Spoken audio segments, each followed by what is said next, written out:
So today, in 2015, almost October, what we find people want to do is they want to take their data, and it's usually the marketer's data, and they want to somehow match that up against the different set-top box data and digital provided data, all the different audience data and subscription data they can get, and actually say, who are my audiences that I know about, and can I reach them in those properties?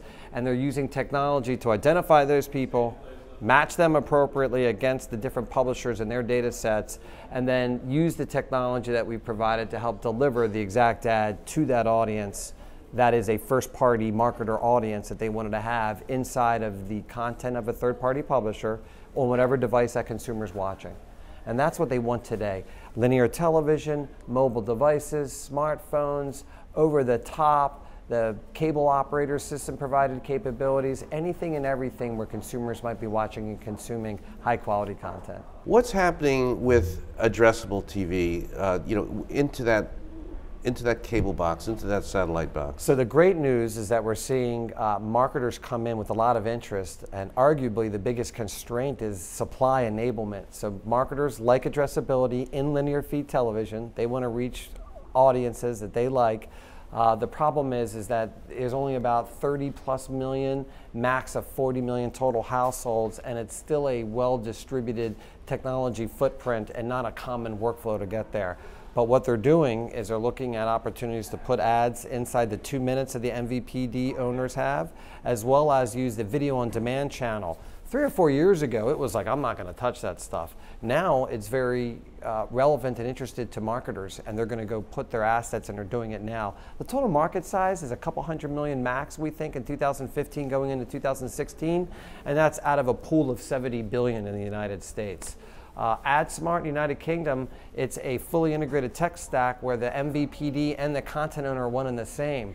So the cool thing there is they can open up supply across not just the 2 minutes, but the entire 16 minutes in the United States. We haven't had a chance to break that in the United States because the MVPDs in the United States have access to the two, and we haven't figured out the right economic model or technology to enable the 14 minutes owned by the broadcasters themselves to become addressable.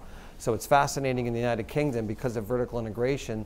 They actually have, relative to their market size, greater access to more supply, and they're also, in a funny way, their market share of addressable households is greater than any one company inside the United States relative to their market. So in many respects, the work that's happening in the United Kingdom has some advances over what we're doing in the United States. It's just a much smaller market in the United Kingdom overall than it is in the United States. What we're seeing is a massive influx of what we would call traditional linear television people. So it's the broadcasters and the cable networks, and then the MVPDs that also have content and support those companies and deliver the signals. And they all want to come in and say, how can I get the best out of digital on my linear TV? And what they're trying to do, first step in this next quarter, is take their linear TV assets and just apply data to it and say, beyond Nielsen age and gender, what's in here, and can I package it up and sell that to the advertiser marketplace?